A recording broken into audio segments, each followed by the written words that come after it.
الحمد لله الذي أنعم علينا بالنعم، والصلاة والسلام على نبی خیر الأمم۔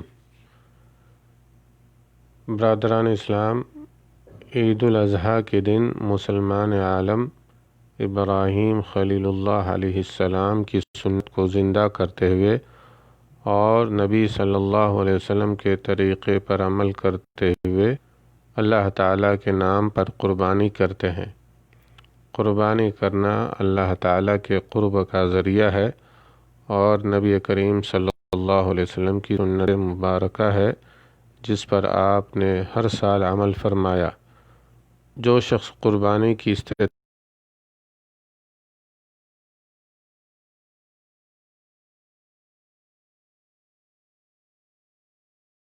ہے، من وجد ساعة لأن يضحي فلم يضحي فلا يحضر مصلانا۔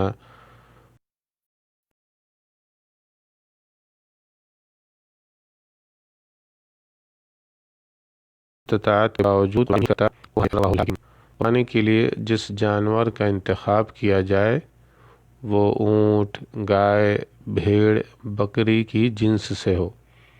اللہ تعالیٰ کا فرمان ہے وَلِكُلِّ أُمَّةٍ جَعَلْنَا مَنسَكًا لِيَذْكُرُوا اسْمَ اللَّهِ عَلَى مَا رَزَقَهُم مِّن بَهِيمَةِ الْأَنْعَامِ، اور ہر امت کے لیے ہم نے قربانی کے طریقے مقرر کیے ہیں تاکہ وہ ان چوپائے جانوروں پر اللہ تعالیٰ کا نام لے، یعنی ذبح کرے جو اللہ نے انہیں دے رکھے ہیں۔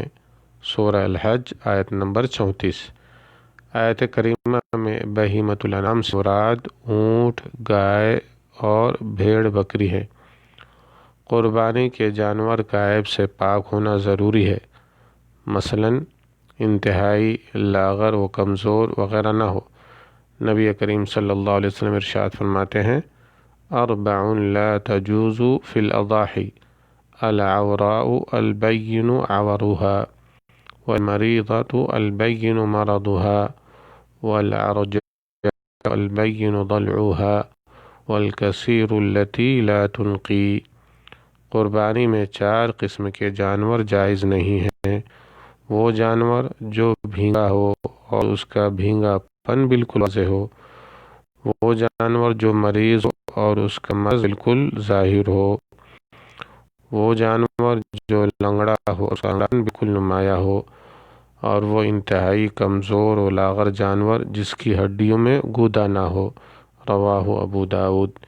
اسلامی بھائیوں، قربانی کا جانور 2 دانتا ہو اور قربانی کا وقت عید الاضحیٰ کی نماز کے بعد ہے۔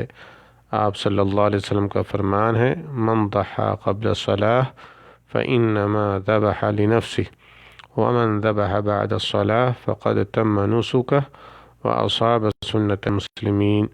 جو شخص نماز عید سے پہلے قربانی کرتا ہے تو وہ اپنے لیے جانور ذبح کرتا ہے، اور جو شخص نماز عید کے بعد قربانی کرتا ہے تو اس کی قربانی مکمل ہو گئی اور اس نے مسلمانوں کی سنت پا لیا۔ رواہ البخاری و مسلم۔ ایک جانور اپنے اور تمام گھر والوں کی طرف سے کفایت کر جاتا ہے، لہذا قربانی ایک دوسرے پر فخر کرنے کے لیے نہ ہو بلکہ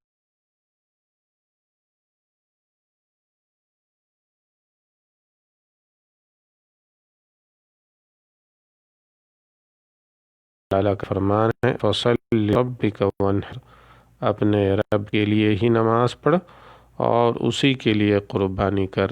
سورہ الکوثر آیت نمبر 2۔ جانور کو اللہ تعالیٰ کے نام پر ذبح کرنا لازم ہے۔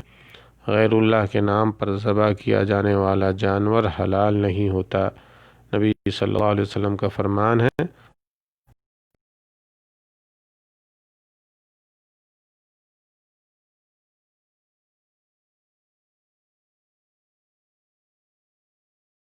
غیر اللہ تعالیٰ کی لعنت ہو۔ قربانی کا گوشت خود بھی کھائیں، اپنے رشتہ داروں اور فقراء مساکین کو بھی کھلائیں۔ قربانی کا گوشت اور قربانی کی کھالیں فروخت کرنا درست نہیں ہے۔ والسلام علیکم ورحمۃ اللہ وبرکاتہ۔